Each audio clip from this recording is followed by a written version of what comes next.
have a very different kind of story for you today. It's a nostalgic look at the American road trip from 1950.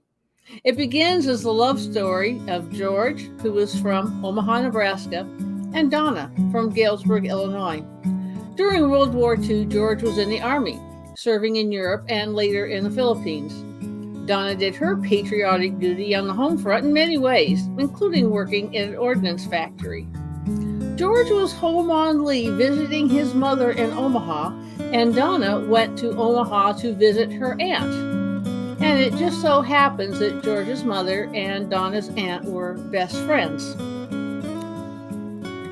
George and Donna immediately struck up a friendship, and then George had to return back to overseas duty. And they began writing letters back and forth. Lots and lots of letters. And through time, this relationship grew from just a simple friendship to something much more.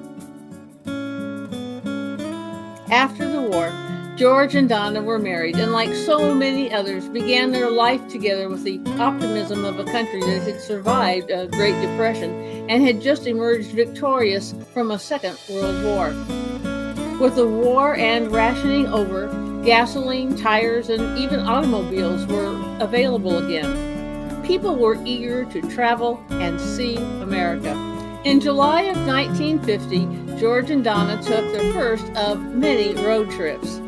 George did most of the driving along the way, but Donna took an abundance of notes, jotting down a myriad of details from things like the prices of motels and a quart of oil to what they saw along the way. Today on History Heights, we're going to ride along with them and see a little of what America looked like to them in 1950 as they traveled from Illinois to California and back home again. Let's go.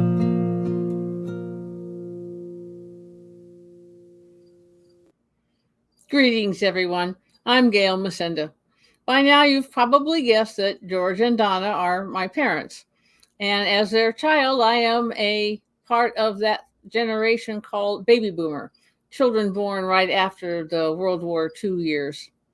My mother was fascinated by film at that time and took quite a bit of footage on the trip. In fact, their single largest expense that they had on this 6,000-mile trip was film. Her enthusiasm, however, was a bit greater than her skill at operating the camera. So a lot of the film is not in the crisp focus that we're used to seeing today.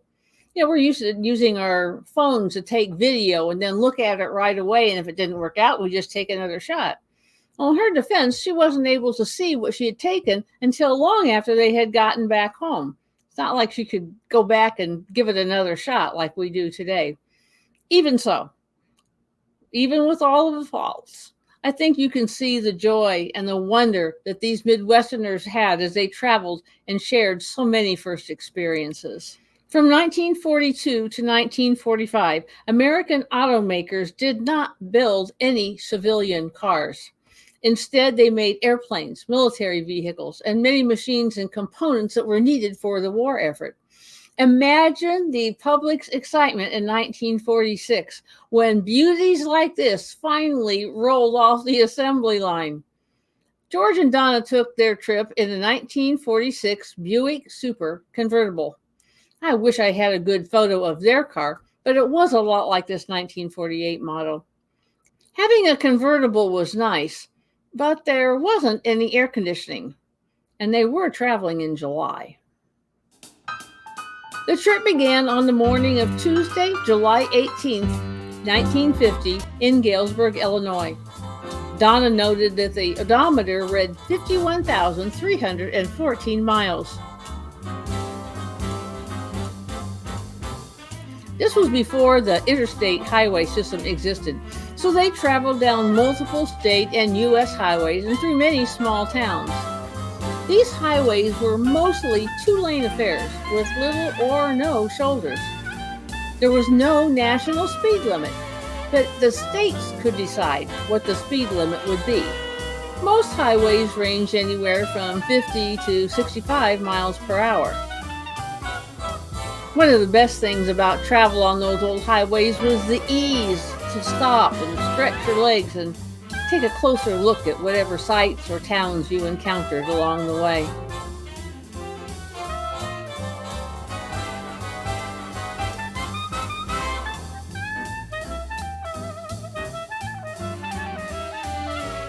Donna always packed the car with food. Not so much for snacks to munch on in the car, but for roadside picnic meals. Not only was this convenient and a time saver, it was a very thrifty thing to do. They were children during the Depression, and their first-hand understanding of the importance of thrift stayed with them for a lifetime.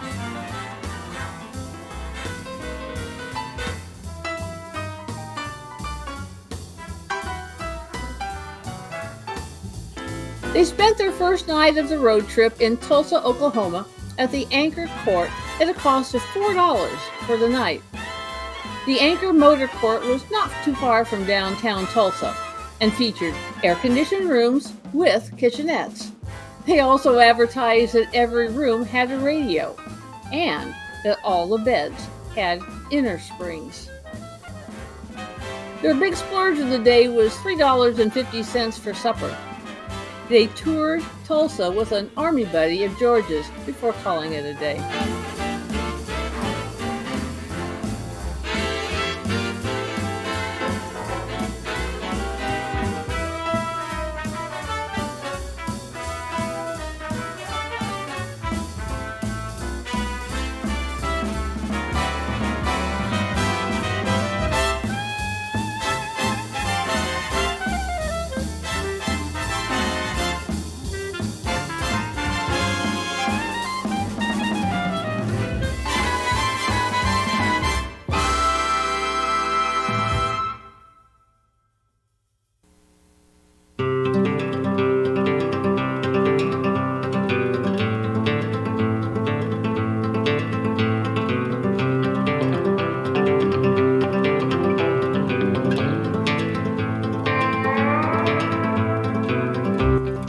Wednesday morning started off with the unexpected cost of $1.25 for a tire repair. Although Donna wrote lots of notes about the trip, she didn't explain what happened to that tire earlier, nor did she give any explanation why, when they reached Clinton, Oklahoma, they had to stop to get the wheels aligned, another $1 expense. In Amarillo, Texas, they spent 40 cents on an extremely popular souvenir of the time, water transfer decals. Tourist spots and roadside attractions all had these decals for sale.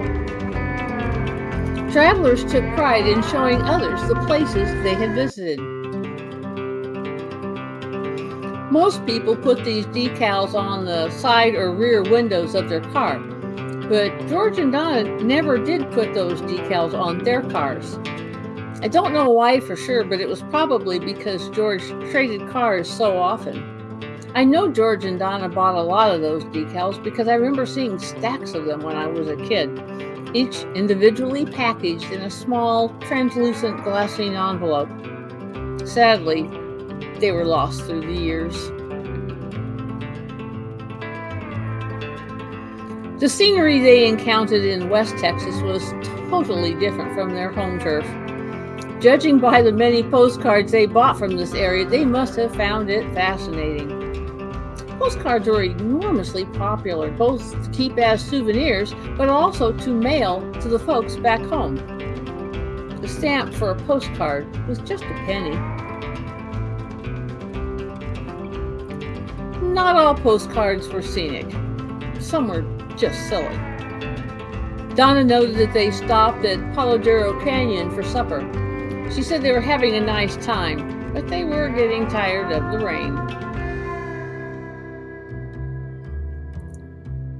Shortly before they got to Springfield, Missouri on Tuesday afternoon, they hopped on the historic Route 66. They stayed on it for the rest of Tuesday and all day Wednesday. They ended their day at Clark's Court in the small town of Santa Rosa, New Mexico. They spent $3 for their lodging that night, and so far had driven about 1,200 miles.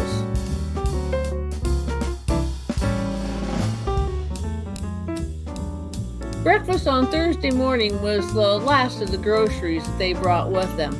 Knowing what I know about these folks, I can pretty much tell you that there was a minimum of a loaf of bread, some peanut butter, instant coffee, and a can or two of Dinty Moore stew. George loved that stuff, and I honestly never understood why. In the comment section, tell me about your favorite road trip foods. I can tell you that mine is not Dinty Moore stew.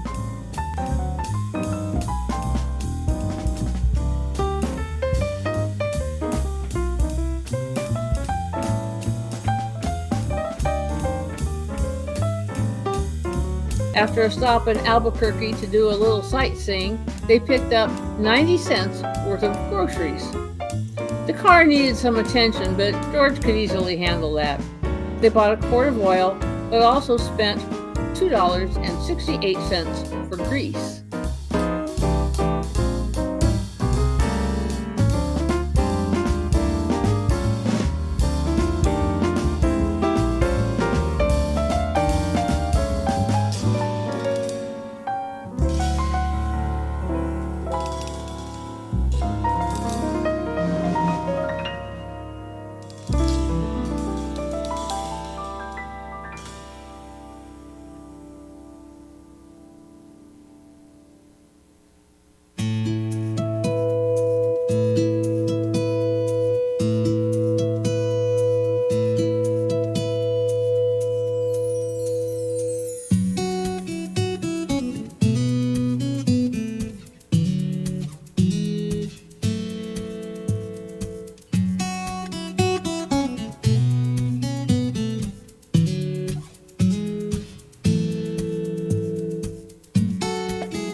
George and Donna spent quite a bit of time at the Continental Divide and had a picnic lunch there.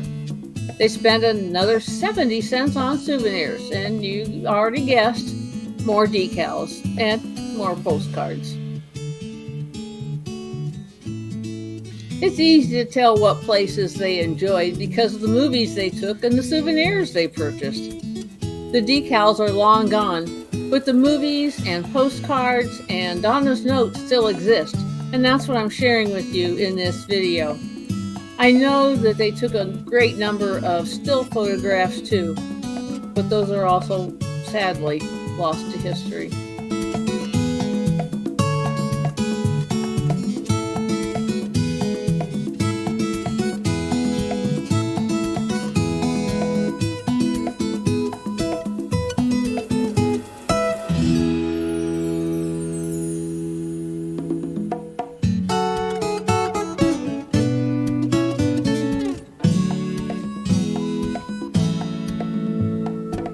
They stopped for dinner in Flagstaff, Arizona for $2.02. Donna thought Flagstaff was beautiful, but after driving across the desert and mountains, she was glad to get somewhere where they could just cool off. George commented that he had considered painting their car before the trip, but sure was glad that they had waited because of how hard the desert was on a car's finish. Other expenses in Flagstaff were another 45 cents for stickers and postcards, and another 35 cents for a quart of oil. In 1950, just as today, tourist areas tend to be higher priced. Williams, Arizona is not far from the Grand Canyon, and the Williams Motor Court was located directly on US Highway 66. For $6.25 a night, they stayed in one of the 14 hotel cottages, described as a steam-heated motel with tub and shower in every cottage. It was just 1 block away from the post office and restaurants. For breakfast the next day, they spent $1.02. The gas was a whopping 38 cents a gallon. Another quart of oil was the bargain, still just 35 cents. On Friday, July 21st, they spent the morning at the Grand Canyon. Here, the souvenirs were more stickers, more postcards, and this time, a 50-cent keychain for Donna and an 81-cent cap for George. You'll see a lot of that cap through the remainder of this video.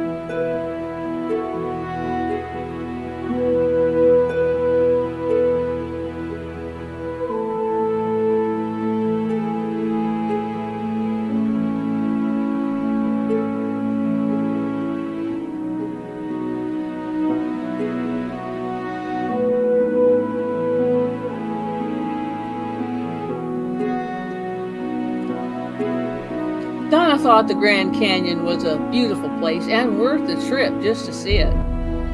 She said pictures just can't show the real beauty, but then added, we could use about 4 times as many rolls of film as we have.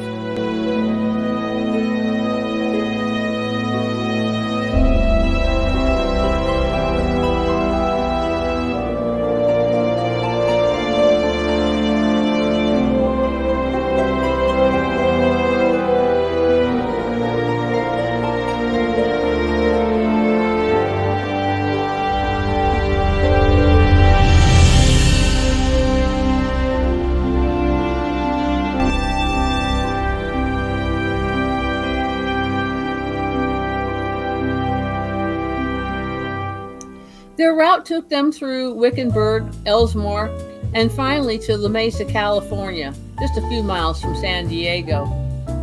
Chores go with you on a road trip, so they had to stop to find a laundromat and spent $1.50 and an evening to do their wash. The lodging for this night was the A1 Motel, $4.50. This motor court advised accommodations at low reasonable rates with free kitchens, swimming pool, garages, and coffee. The term motor court first appeared in the mid-1930s, about the same time as people were really beginning to enjoy the freedom of road trips.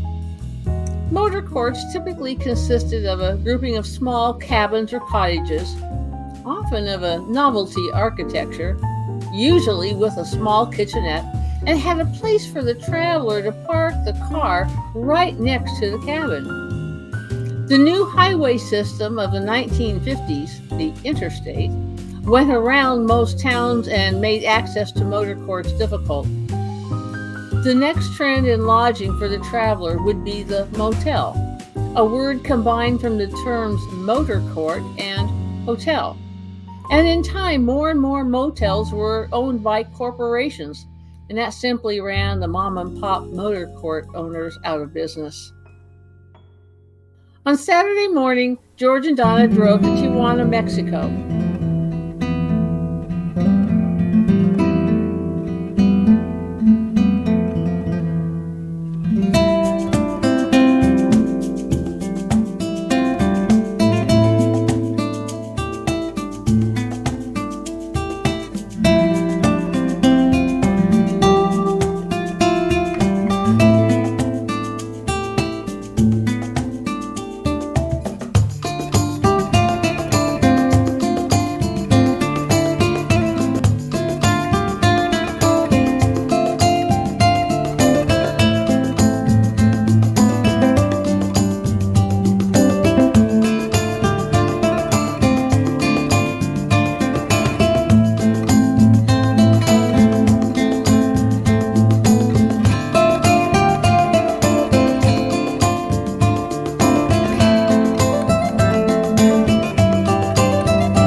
and of course purchased more stickers and more postcards.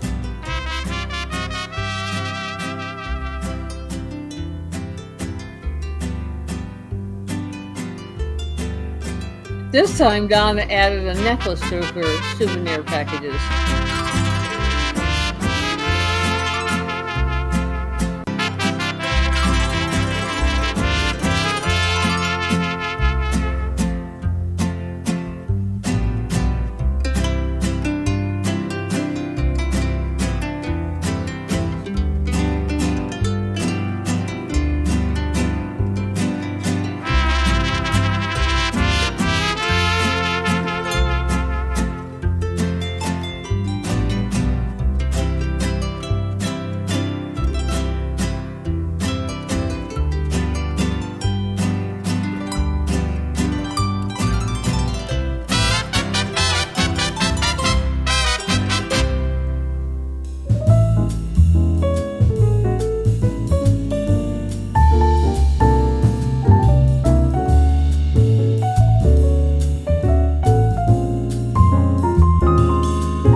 After that, they drove to Norwalk, California to visit a friend of Donna's. They had met as kids back in Galesburg, but the friend had married and moved to California during the war years. They stayed with these folks for 2 nights and did a little sightseeing, but mostly just enjoyed time with good friends.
After breakfast on Monday, July 24th, they restocked their groceries in Santa Barbara for 58 cents and only made a roadside stop for dinner.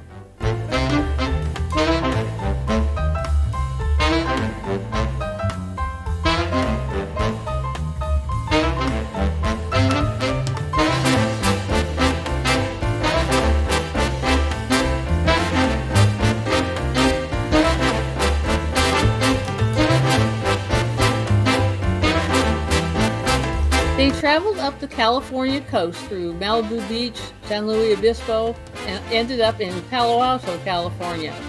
George had 2 aunts who lived in that area, so they stopped by to visit them. Gasoline had been quite high priced these last few days, often reaching up to 38 cents a gallon. Finally, in Palo Alto, it was back to 28 cents a gallon.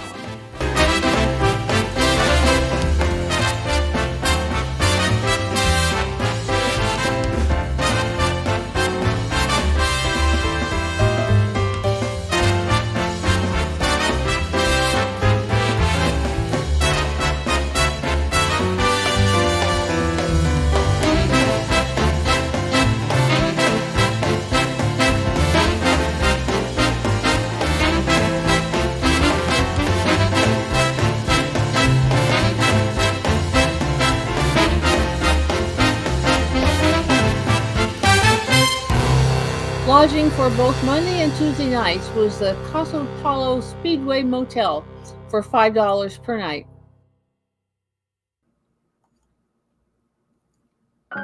On Wednesday, July 26th, after a 52-cent breakfast, they drove to San Mateo.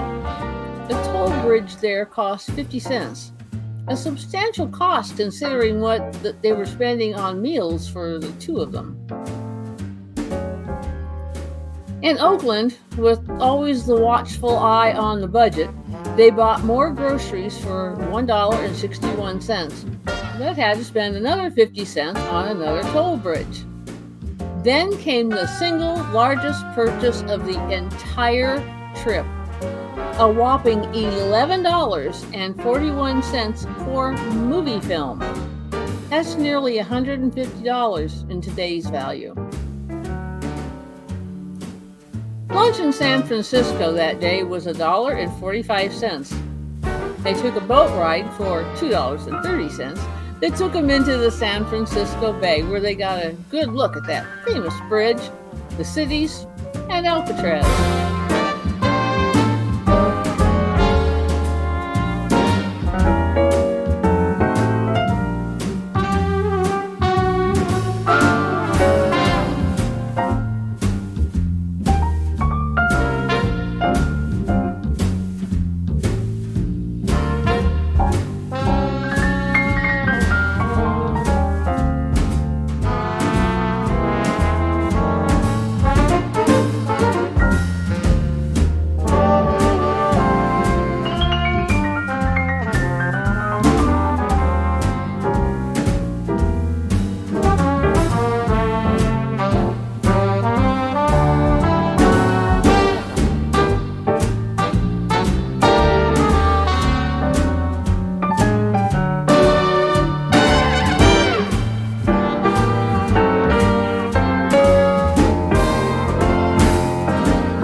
The end of the day in Oakland.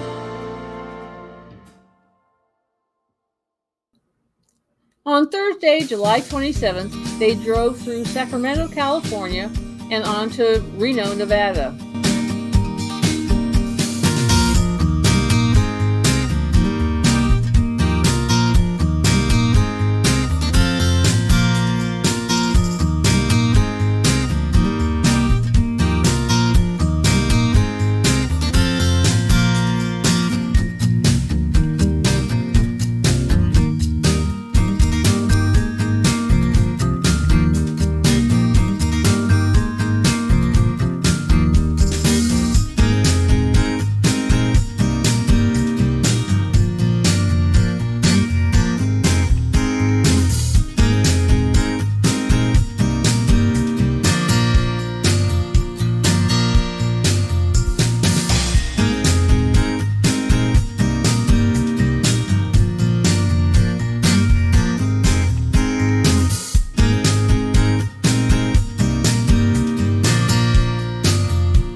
the day at the Felton Motor Court in Lovelock, Nevada, and spent $5 that night. You can see that this motor court was already moving towards the new trend of motels. This was a single building with multiple entrances, not the individual cottages or cabins like the original motor courts. The highlight of July 28th, a Friday, was Salt Lake City, Utah, and the Great Salt Lake.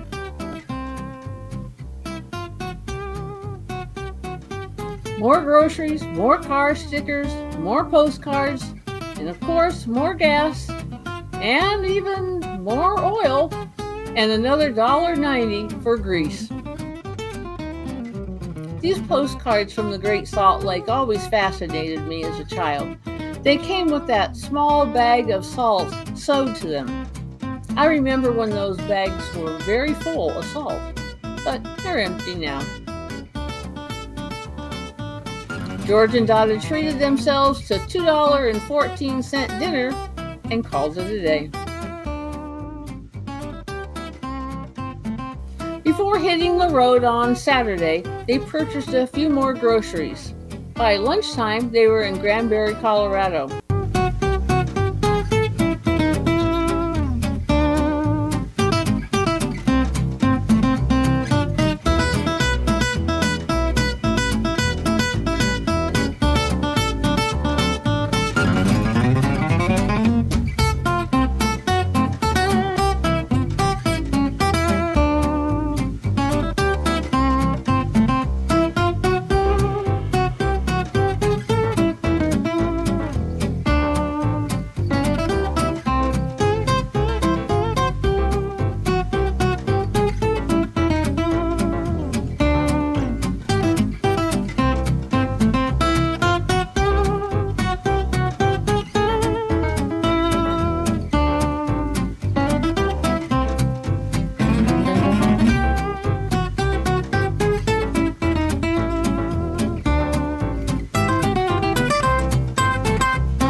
Finally, at Colorado Springs, they visited Pikes Peak.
while they were there, they visited another of Donna's high school friends and spent the night. After lunch on Sunday, it was time to hit the road again. They got to Ogallala, Nebraska by the end of the day. There was no stopping for sightseeing on Monday, July 31st. They were headed straight home.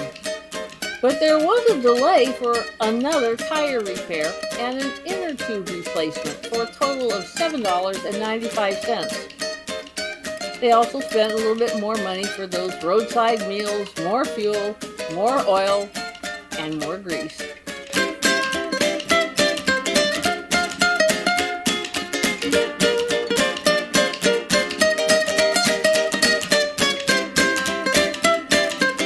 They made a really quick stop in Omaha, Nebraska to visit with George's grandfather and his sister and her family.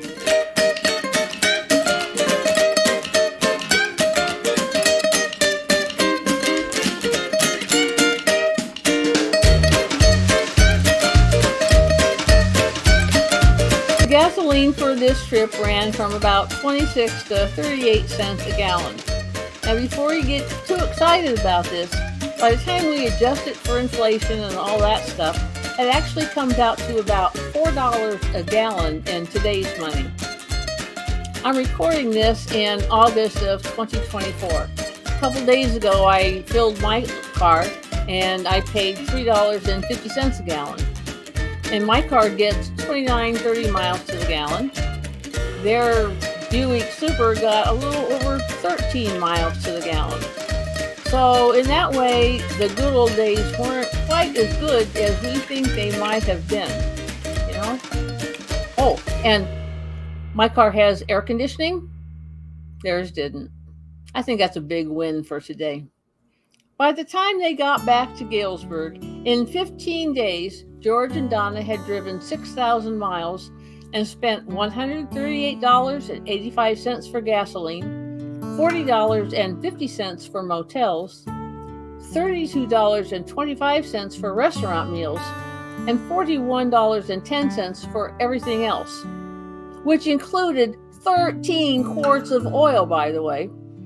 That made their total expenditures of $252.70, which is right at $3,300 today.